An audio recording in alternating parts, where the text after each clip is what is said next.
There could be only one. Oh boy, Connor couldn't have been more right when he chanted those words. Sure, there are other MacLeod immortals, but Connor? No one can even come close to him. He was the biggest, baddest warrior out there. But how did a little boy end up being the most glorious immortal, and how has his journey been throughout the centuries? Well, that's where I come in. Let's delve into the colossal life of the Connor MacLeod.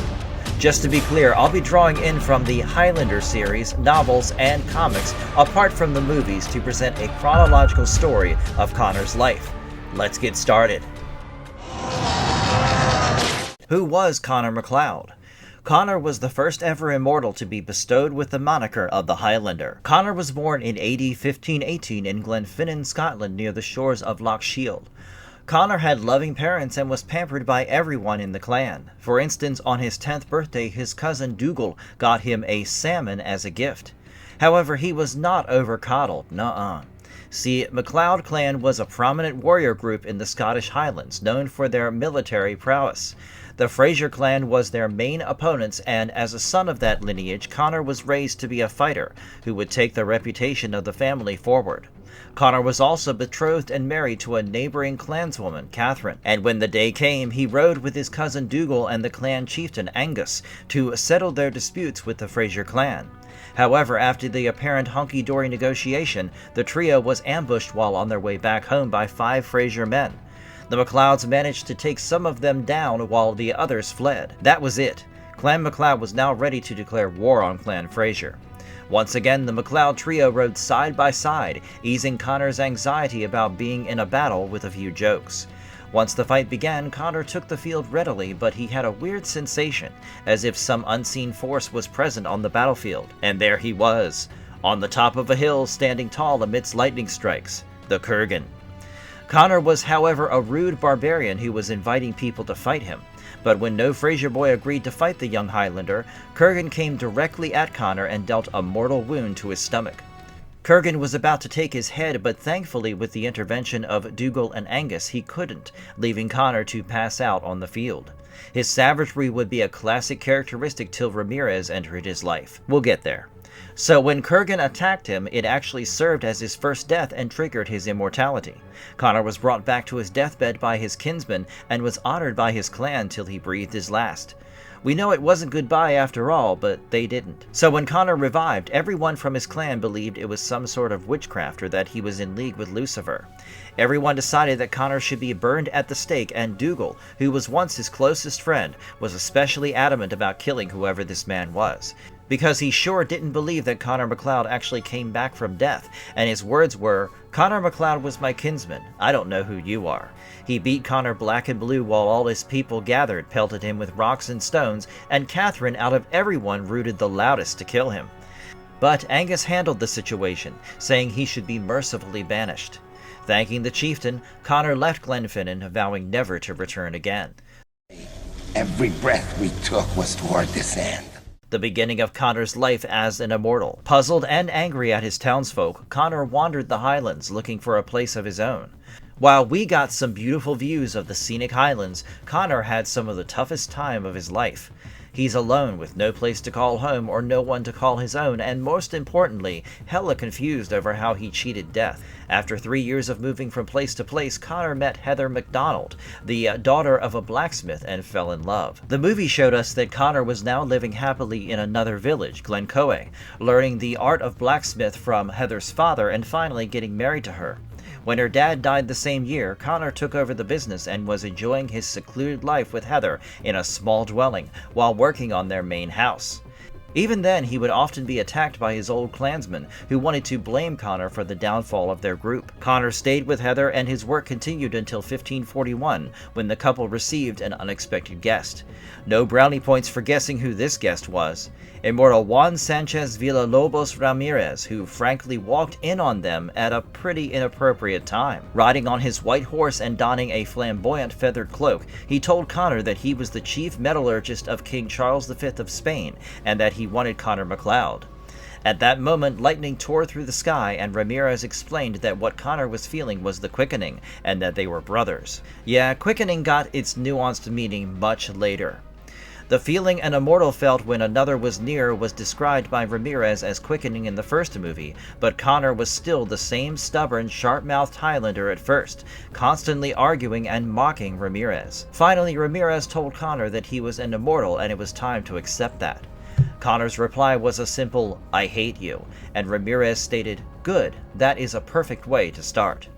Thereby began the greatest mentor-mentee bond in the Highlander universe. Ramirez explained to him about how special his gift was and that he must conceal it till the gathering, eventually telling him about the game and the prize.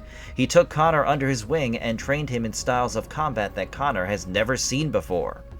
Soon the two became friends, and Connor finally let go of his polite nature, embracing a more gentle personality. Ramirez taught him all the skills needed to survive as an immortal: swords fighting, discipline, physical conditioning, and a warning about the Kurgan. He explained that Kurgan was an evil immortal from Russia who was both sadistic and exceptionally strong. If Kurgan managed to win the game, then he would leave no stone unturned to torment mankind. In fact, it was Kurgan's interest in Connor that led him to seek out the Highlander himself.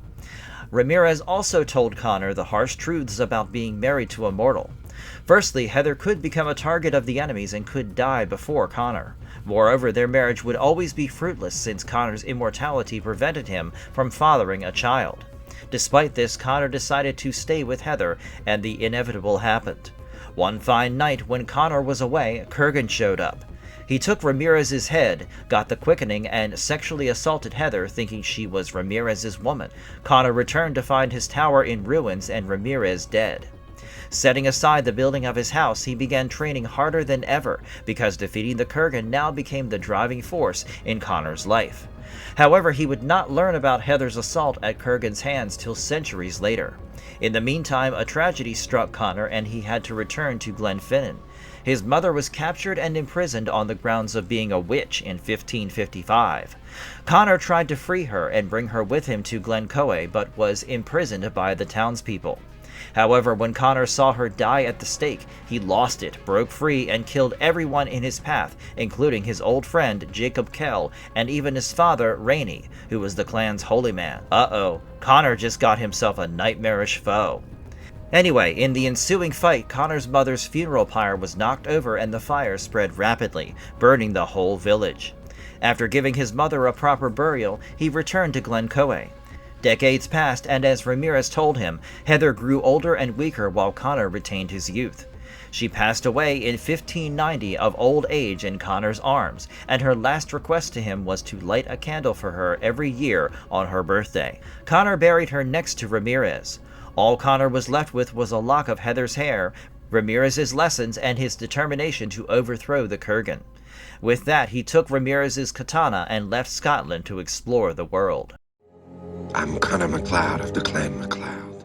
Connor's life through the centuries. Even at this point in life, Connor was still a little rough on the edges. Yes, he was a good man who cared about honor and protecting the innocents, but you can't really say that Connor was the most gentle person in the room.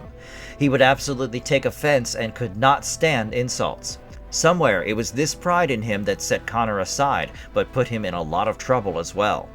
When Connor went to Edinburgh during the early years of his travel, he learnt to read and write, and by 1599, Connor was working as a field hand to a farmer and his daughter, Sarah. Sarah was interested in our Highlander, but Connor was too afraid to fall in love again after Heather. One day, when the farm was attacked by two bandits, MacLeod was killed in the fight but saved the farmer and Sarah. Having survived, Connor realized it wasn't safe to stay in Scotland anymore, so he left for England and settled in London for 10 years. In the late 16th century, Connor met a friend of Ramirez named Thomas Kavanagh when he went to a gathering where Kavanagh called all local immortals to holy ground to talk about the prize and why it should not fall into the hands of any wicked immortal. Connor and Kavanagh soon became friends after this, and the latter asked Connor to pass on what he learned from Ramirez.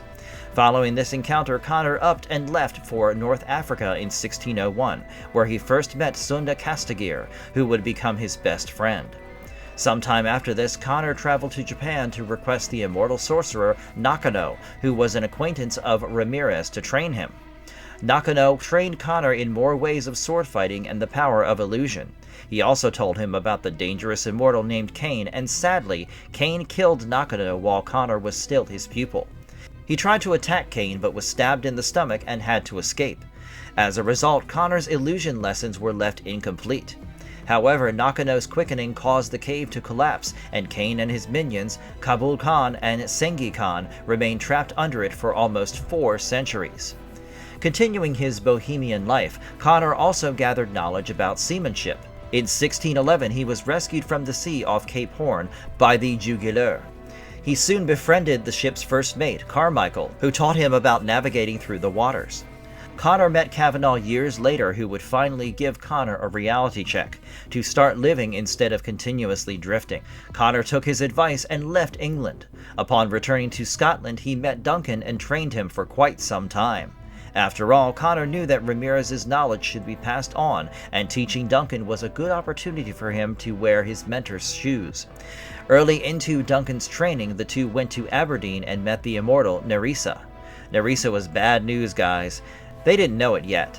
Coincidentally, Connor would also meet Carmichael the next day, whose ship was burst into flames by Nerissa and the immortal pirate, Cordus. Enraged, Duncan challenged Cordus in a duel, but Nerissa shot him and the two escaped. In 1632 Scotland, Connor and Duncan learned that Cordus had attacked a village, and without further delay, they traveled there only for Cordus to escape again. Nerissa's head was however taken by Duncan. Having taught Duncan almost everything he needed to know, Connor left and in 1670 completed his graduation from the University of Trinity and pursued Latin. In the early 1700s, Connor was in the Far East and was known to have killed an unnamed immortal. Connor and Duncan would meet again sometime around 1712 and save a pre-immortal, Kate Devaney, from some thugs. 3 years later, when he heard that Duncan was marrying Kate, he traveled to Ireland to warn him about what happened with him and Heather, but Duncan still chose to marry Kate. By the late 1700s, Connor met Sunda Castagir again and served in the American Revolutionary War as a part of General Washington's army in Valley Forge in 1777. Remember how I told you that Connor was still rude?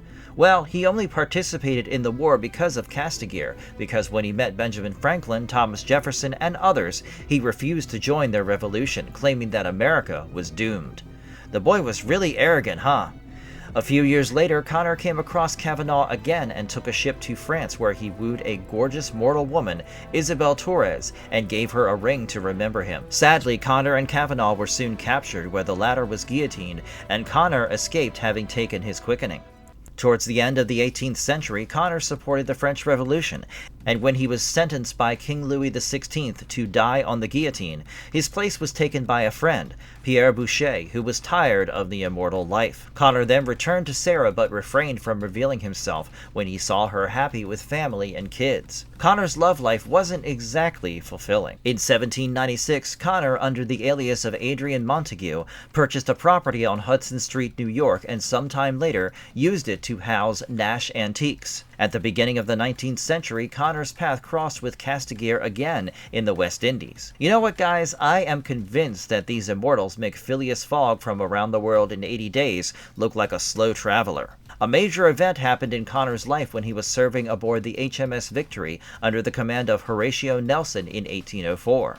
As shown in the book Highlander Way of Sword by J.T. Kroll and Carlos Lopez, Connor faced off against the Kurgan. Yes, you heard that right. He was able to stab Kurgan fatally and could have beheaded him if not for Kavanaugh. Mind you, this is set in an alternate time, and Kavanaugh was still alive. Connor was forced to abandon his fight and save Kavanaugh when the ship began to sink. When the ship sank and took Kurgan to the sea's bottom, he revived and claimed Connor's katana as his own. Years later, Connor and Duncan got a letter from Sunda Castagir and went to Dry River, Texas. They used a map to find Castagir, who was in hiding, having experienced a dark quickening and required certain items that only Connor could get him. Upon Castagir's request, Connor and Duncan sealed up Keen's dig, where he overcame his demons. In the 1850s, Connor took on the identity of Captain MacLeod and used his knowledge of seamanship to command a trading vessel, Rosemary, which experienced a disaster at the sea. Connor promptly left that person, and after almost 2 decades later, he journeyed to the American West to meet Duncan. Duncan, however, was in the middle of a personal loss, and Connor helped him bury the bodies of his loved ones. After participating in the Civil War in 1861, he then served in the British Army during the Anglo-Zulu War in 1879 and had to fight his way out of captivity. But my favorite story about Connor's adventures during this time was when he took Jack the Reaper's head. I'm not joking, I swear. In the original screenplay drafts of Highlander: The Final Dimension, there was a plotline which went something like this. In 1888, Connor would have been walking in the Whitechapel district of London when he heard a woman scream. He soon found an immortal, the elusive Jack the Ripper, trying to kill a prostitute. Connor challenged Jack, allowing the girl to escape, and after a quick fight, Connor took Jack's head, putting an end to the Ripper. Finally, in 1897, when Connor was again commanding a ship, the Dido, under the identity David Carruthers, he and Duncan would come across Cordis, who now had a new minion, Lauren. With Connor's help, Duncan beheaded Cordis and put an end to Connor's old enemy. Connor's life as a father. At the beginning of the 20th century, Connor continued his education and attended Yale University. And which sport would an immortal Highlander pick? Obviously rugby, and he won the team a state championship too. Go Connor! For some reason, during the early 1900s, Connor became quite the nerd. He went to England and got enrolled at Cambridge University, and by 1927, he supported the New York Yankees, and a year later he bought a farmland in Warstick, Pennsylvania. Before Connor fought as a partisan in France during the Second World War, he transferred the New York property under the name Rupert Wallingford to avoid drawing suspicion. I mean, how long can you be Connor, look the same, and hold a property, huh? Now, during the war, Connor served in a unit under Sergeant W.W. Hicks and became friends with the unit's captain, Dale Stark, too. The unit was sadly hit by a Nazi mortar attack which killed Stark. Later that year, during a skirmish in a local French village, Connor came across a small orphaned girl, Rachel, whose parents died in a Nazi raid since they were Jewish. Connor defended her from an armed German officer, and in the process, Rachel discovered Connor's immortality when he stood up even after getting shot in the back. Connor adopted Rachel as his daughter and returned to America to give her a decent life. The two developed a very strong bond, and Connor got the chance to live out his dreams of being a father. When Rachel graduated from high school, Connor was there filming it like any other dad. He even drove her to the airport in 1963 when Rachel left for Europe with her boyfriend, Richard.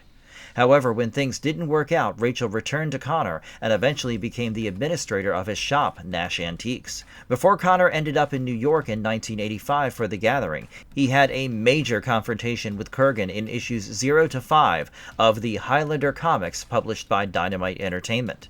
Frankly, it fills in the story between World War II and modern New York City by bringing the Cold War era into Connor's timeline.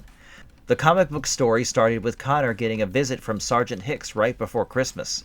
Hicks actually saw Connor revive from death on the battlefield, and before our Highlander could cook up a lie, he assured him that he knew.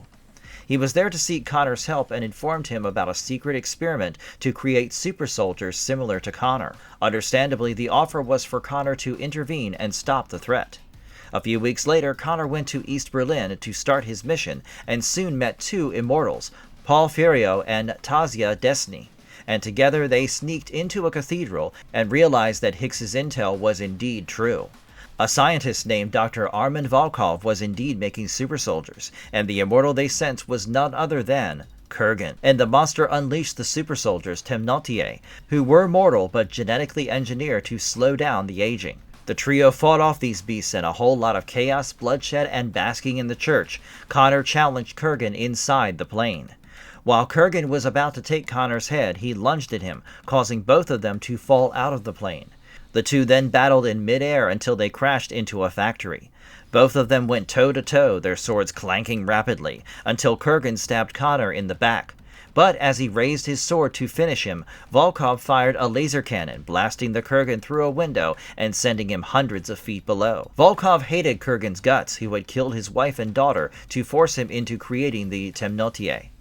Worked for Connor. He then returned to New York and by 1985 started living under the name of Russell Nash, owner of Nash Antiques. Connor MacLeod and the Gathering. When Connor was living quite peacefully with Rachel as a layman, he sensed another immortal in the range while attending a wrestling match in Madison Square. Curious, he left the match and following his intuition went to the parking lot, where he met Iman Fasil. Now, this was a time when only few immortals were remaining before the Gathering, and without any warning, the two started fighting. It was one of the best duels in the first film, with both hiding in the shadows, waiting to pounce on another to deliver the final blow. Connor ultimately won and sliced off Fasil's head and took his quickening. But it's New York City. It wasn't long before the police sirens rang and Connor quickly hid his sword. However, he still got arrested and was questioned at the station for the deaths of both Fasil and another immortal, Osta Vasilik, who in reality was killed by Kurgan several days ago. Since they did not have any concrete evidence to connect Connor to the killings, they had to let him go. While Connor was returning to Madison Garden to retrieve his katana Masamune, he saw a forensics expert looking for the blade. Her name was Brenda, and Connor was intrigued by her at the first glance. He tried to talk to her, but she left quickly, but began following him to know more about the mystery man. Connor was now attacked by Kurgan on his way back home and used a pipe to defend himself. The fight was cut short when a police helicopter flew by, forcing both men to run. When Brenda came into Nash Antiques, Connor asked her out, but it would be a long time before the two actually ended up together. In fact, when he went to Brenda's apartment, Connor found out that she was wired, leading to a heated argument, causing MacLeod to leave. Connor then met Castigier, and keeping aside the looming shadow of the Gathering, the two spent a good time. Soon after, Kurgan took Castigier's head, and thankfully, a witness on the scene confirmed that Connor was not the headhunter. In his annual remembrance of Heather, he went to a church to light a candle, but his moment of peace was interrupted when Kurgan popped up and delivered the iconic lines, "I am in disguise." He taunted Connor, boasting about Castigier and Ramirez's deaths, and finally spilled what he actually did to Heather that night. Connor was burning with rage now and gave Kurgan an ultimatum. When Brenda came to meet him at Nash Antiques that night, having learned about his aliases, he came clean and uttered the unforgettable lines, "I am Connor MacLeod of the Clan MacLeod. I was born in 1518 in the village of Glenfinnan on the shores of Loch Shiel. And I am an immortal." Ah, yes, I still get hyped about it. That ended in a lovey-dovey time, though. I guess we got the drift of what happens whenever an immortal man gets attached to a mortal woman. She becomes collateral damage. Brenda was no exception and got abducted by Kurgan and used her as leverage to lure out MacLeod. Connor had no other option but to take up the challenge, and before leaving, he gave one final goodbye to Rachel, uncertain whether he would make it back. He then went to the site where Kurgan was holding Brenda. Kurgan was way too excited to have reached the end of the game, and in a wild adrenaline rush, destroyed everything in his path. The two warriors then clashed through a skylight and landed inside a dilapidated building. Kurgan was the first to heal and threw Connor's sword away. He drew his blade for the final stroke, but in a comedy of errors twist, Brenda struck the Kurgan on the head with a pipe. The distraction gave enough time for Connor to recover and pick up his sword. And once he was on his legs, Connor's strength, skills, maturity, and calmness, everything proved to be far better than Kurgan's barbaric power and rage. After one final strike and a long silent pause, when all of us were biting our nails, Kurgan's head fell from his neck, and Connor once again proclaimed that there can be only one. The Highlander had won the prize. He then returned to his apartment, cradled Rachel, and told her that he was leaving New York with Brenda, and that Russell Nash was dead, and teased her by saying, "It's a kind of magic." Brenda and Connor then left for Scotland and toured for 2 months. One night, Connor returned to the Highlands alone. He went back to Ramirez and Heather's grave, stayed there till nightfall, and told Heather that she would like Brenda. So what was the prize? A relief from immortality. Connor could now live a normal life as a mortal. He explained to Brenda that now they have a usual life and that Connor could also father children. The two eventually got married and later moved to London, where the couple opened up an antique store in Camden Alley. However, taking Kurgan's head came at a great cost, and I absolutely loved this continuity in the comics. As we can see in issues 6 to 9 of Highlander Comics, he told Duncan that ever since he took Kurgan's head, he had been finding it hard to maintain sanity and control. To top off Connor's struggle, Kurgan's guard fed him with the idea that he was inside of him, fighting to get out. Connor did kill an immortal, Catherine Curtis, and her partner out of the blue, and when the adrenaline left his body, he stood there thinking what he had done. Deep in his heart, he knew he had become a monster, and killing immortals randomly was not something he did naturally. Connor felt like Kurgan was laughing at him, fueling his spite and causing something dark and hateful to boil inside him, which finally led him to make the fatal strikes. Connor knew he was heading down a nasty path and had to stop. But how? A dark quickening is generally permanent and can change the receiving immortal into a savage, remorseless killer. He even almost took Duncan's head while playfully swords fighting, only to be stopped by Brenda and realizing that once again he did not know what he was doing. In fact, Connor did fight Duncan brutally during this phase, when the immortal Gordon Byrne tried to use Connor's dark quickening to his own advantage, and Duncan, Rachel, and Brenda all ended up being collateral damage when Byrne kidnapped Connor. Kurgan was out once again. Well, it was more of a symbolic plot point, where Kurgan said that he was bound to Connor's soul always, and once again the two fought, and Connor defeated MacLeod again. Basically, Connor fought the evil side of him, and it was like looking into the mirror where he saw Kurgan. Finally, Connor defeated the Dark Quickening, and when Duncan found him on the boat Fitzcairn had acquired for him, his last words to Duncan were, "It's just me, Duncan." When Connor got a call from Tassia in 1986, he went to Paris to meet Paul Furio and Armand Volkov. Tassia had arrested a man who she figured was a survivor of the Temnotier program and called on Connor to help them deal with the situation. Soon the four saw the notorious Chernobyl incident and the destruction of a nuclear plant on the news. Connor connected the dots and was dead sure that it marked the resurgence of the Temnotier, so they went to Russia. No, I did not expect Connor to have a good flight, and he did not. The plane was attacked by the Temnotier, and upon surviving the crash somehow, the three immortals had to battle the super soldiers. The writer then threw in some political context where the Temnotier escaped, and the trio got arrested by the KGB. Thankfully, Tassia broke them out of custody, and they headed for Siberia, where they found the location of the facility, aka the Temnotier's leader's headquarters. And, in a shocking twist, discovered that the whole plot was a trap set up by Tassia to find the facility. I knew something was up with this woman when she apparently managed to break them out of jail. She needed Volkov to finish the work on the Temnotier and kill the two immortals who could stand in her way. Basically, she was just using the Temnotier to win the game. Furio sacrificed himself to Tassia in order to create a distraction and help Connor to battle the brutes. Connor then also took Tassia's head and her quickening and returned to Nash's Antiques. Then came a point in Connor's life where he almost lost Brenda. Brenda suffered a severe head trauma after getting hit by a car on New Year's Eve. The only person who was by Connor's side all this while was none other than Duncan. Heartbroken, Connor asked his cousin to take his head if Brenda did not make it. Connor was in no position to witness the death of another loved one again. Thankfully, Brenda recovered and Connor could finally wish his wife Happy New Year.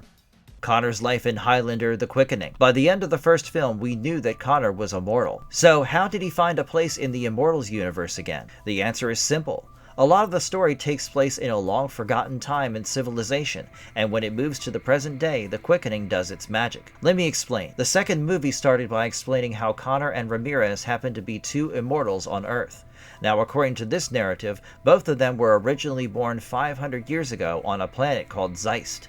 There, mortals and immortals lived with one another in harmony under the leadership of General Katana.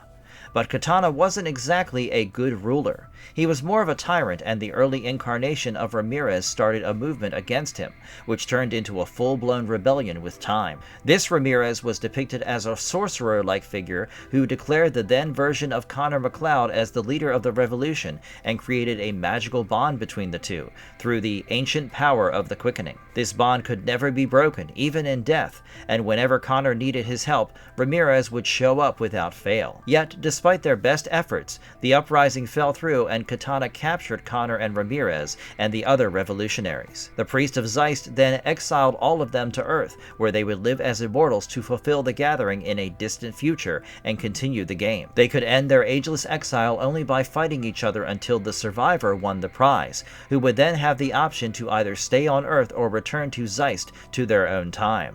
It is declared that since Connor has not yet chosen his homeworld after becoming a mortal, he still had that option open. Cut to the present day, as in the late 90s, when we see an aging Connor amidst the harmful and rapid increase of pollution, which caused the rapid decline in the ozone layer. His wife Brenda died because of the radiation, and on her deathbed, Connor promised her to do something about it. In 1999, the former immortal started supervising a team to create a shield that would save Earth. The project was being led by Dr. Alan Neyman, and though they were ideally trying to protect the people of the planet by filtering the sun's radiation and replacing the need for the ozone layer, the shield condemned Earth to constant darkness with high temperatures and humidity. MacLeod was happy with his success, but the people could no longer see the sun or stars. Naturally, it ushered in a depressive phase where humanity began to lose hope, and soon the shield fell under the control of the Shield Corporation. Don't forget that MacLeod was now aging in real time and was expected to eventually die of natural causes. By 2024, Connor was a frail old man when a group of terrorists led by Louise Marcus tried to take down the shield since Louise discovered that the ozone layer had repaired itself. The Shield Corporation too knew this but kept it a secret from the public to continue getting profit from the taxes levied on the shield. In the meantime, we get to see General Katana, who was alive in the distant past and had information about Connor, who allegedly wanted to return to his time period. Katana decided that he could not allow it, and thus sent his two henchmen, Corda and Reno, to decapitate him. And it was time for us to get back an immortal Connor MacLeod. When Corda and Reno attacked MacLeod, he managed to take both their heads, and through the quickening, regained his youth and obviously immortality. Yeah, I screamed, he is back! Connor also used the quickening's energy to resurrect Ramirez, and Katana too arrived on Earth in the present timeline, that is 2024. Connor also found a new lover in Louise, and when Ramirez reached MacLeod, the three made up a plan to take down the shield. Katana had predicted this and formed a reluctant alliance with the Shield Corporation. Connor once again lost Ramirez, who gave up his life to save Connor and Louise when the three went to rescue Alan, who was being held up in a high-security prison. Thankfully, she gave the coordinates to Connor and Louise before dying in Connor's arms, and once they arrived at the power station of the shield, Connor was welcomed by none other than Katana. The two engaged in a fierce battle, and eventually Connor defeated Katana, took his quickening, and also took the shield down. Now, since Katana and Ramirez were the last two immortals on Earth, killing Katana once again made Connor claim the prize and gain his mortality. The moment where Connor edged his sword at Katana's neck before slicing it off with one swift blow, and uttering "there can be only one" again. Pure chills, dude. I'll be the judge of that. Connor fighting yet another immortal, Kane. The name rang a bell, right? Yes, it was the same Kane who killed Connor's Japanese teacher, Nakano. Connor faced off Kane in the events of the third movie, Highlander 3: The Sorcerer. Before we get into it, heads up.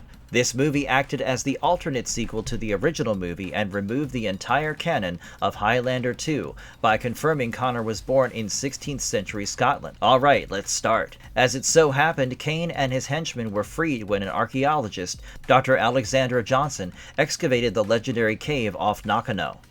Upon seeing the light of day again, Kane beheaded Sengi to take his quickening and boost himself, while Sengi managed to leave and started looking for Connor. Connor, on the other hand, lost Brenda in a car accident in 1987.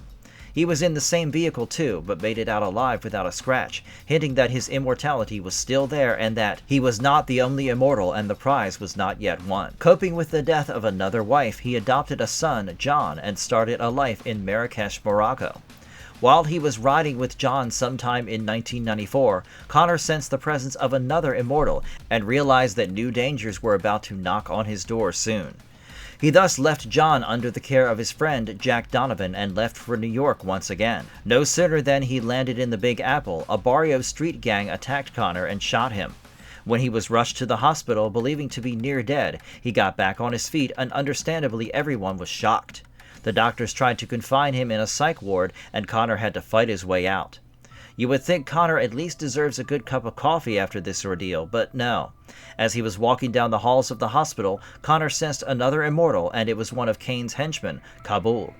Once Connor killed this immortal, the NYPD got alerted again and thought the headhunter was back. Connor once again took the alias of Russell Nash and returned to Nash Antiques, but soon found himself the subject of inquiries from NYPD Lieutenant John Sten, who always had his doubts about Nash ever since the beheadings of 1985. So on one hand, Connor was the prime suspect of multiple killings, and on the other, Alexandra, who happened to look identical to Sarah, found her way to Connor after studying a piece of kilt cloth which belonged to the MacLeod family. Connor was taken aback at how Alexandra was a spitting image of Sarah. He, however, dismissed it and focused on the problem at hand, Kane. Connor, however, did not have to wait for him long, because Kane was in New York too. He ambushed the Highlander during an Aikido practice at a Buddhist temple, and despite Connor's warnings of not initiating a fight on the holy ground, Kane proceeded to attack. He shattered Connor's much-loved Masume katana, but before Kane could behead Connor, suddenly a thunderous surge of energy rocked the room. Kane could not violate the rules anymore and left Connor disarmed and upset. He knew Kane would not stop till he had his head, and their last encounter only enhanced Connor's hatred for him.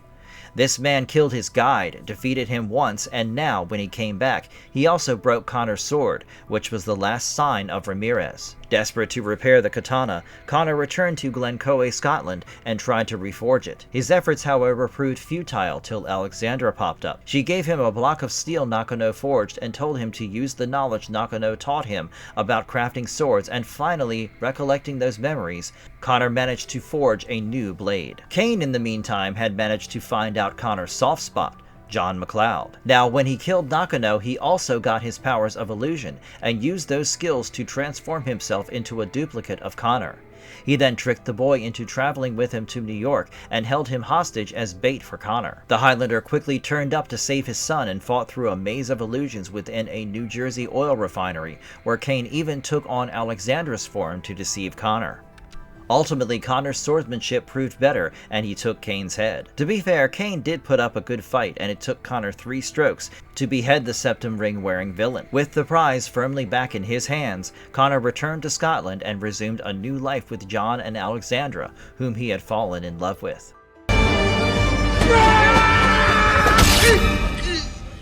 Connor's battle against Jacob Kell and his legacy. Remember the Jacob Kell story when I told you Connor got himself a free new enemy? It's time to revisit that and check out what actually happened.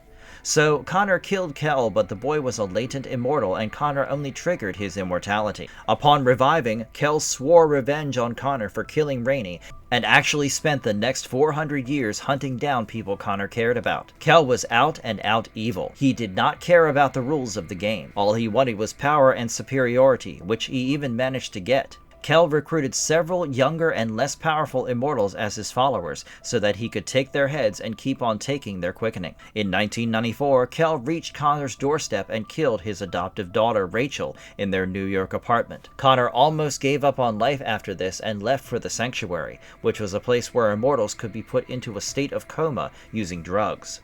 Apparently, the Sanctuary came to exist to house immortals who were tired of the game, but soon its true nature was revealed. It was actually a surveillance unit created and managed by a subgroup of Watchers to capture immortals and prevent them from winning the prize. So, Watchers was an ancient order of mortals who observed immortals from a distance and recorded them. Generally, they did not interfere in the immortals' business except on certain occasions, like when the faction hunters led by Horton went rogue and started slaughtering immortals.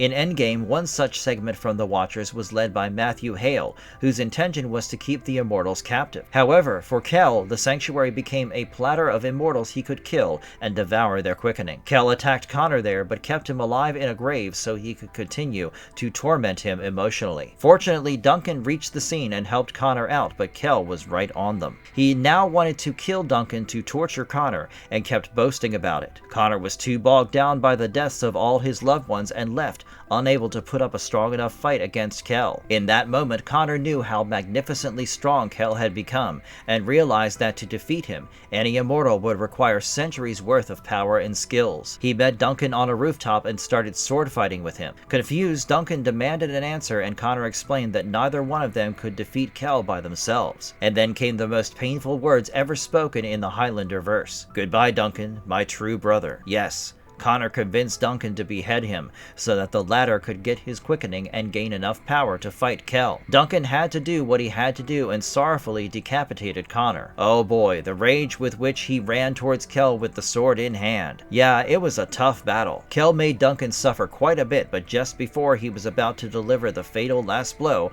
Connor's spirit took over Duncan, and game on. Duncan stood up, his forehead bleeding, and said, "You see? There can be only one." Ah! Their swords started clanking again, and after diving over his head, Duncan made his final strike. Kel was finally gone, and Duncan, after absorbing his quickening, became the most powerful immortal in existence. He then buried Connor in Glencoe, Scotland, next to Ramirez and Heather. I can't be grateful enough for the expanded tie-in material, because in my opinion, the comics and audio stories really gave Connor's legacy a place to grow. In the audio story, Kurgan Rising of 2008, Duncan accidentally killed the immortal Justino Alvarez on holy ground as a part of a cunning scheme made by Augustus Mason. It caused the Kurgan spirit to come back to infect Duncan's consciousness. But, dead or alive, Connor would always be there to protect his cousin. Due to his own quickening in Duncan, Connor could return and help cleanse Duncan of the Kurgan's evil taint. Connor continued to be present in Highlander stories in spirit. In issues 10 to 12 of the Highlander comics by Dynamite Entertainment,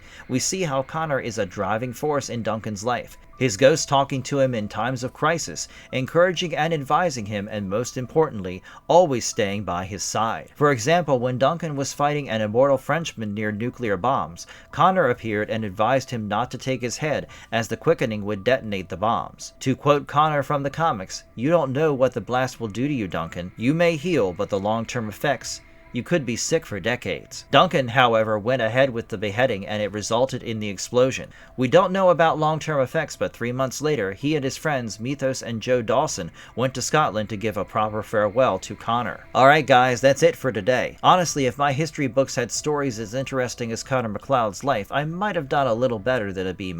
Jokes aside, Connor is the ultimate Highlander. At least to me. He's someone who hasn't lived through time, you know? Connor is more like the person through whom various eras passed and he just stood still. That's his USP. Connor always showed up when you needed him, and once again, my friends, from the bottom of my heart, there can be only one Connor MacLeod. Do let us know your thoughts in the comments below. If you liked this video, do hit the like button, share it with some fellow Highlander fans, and subscribe to our channel. I'll see you in the next one.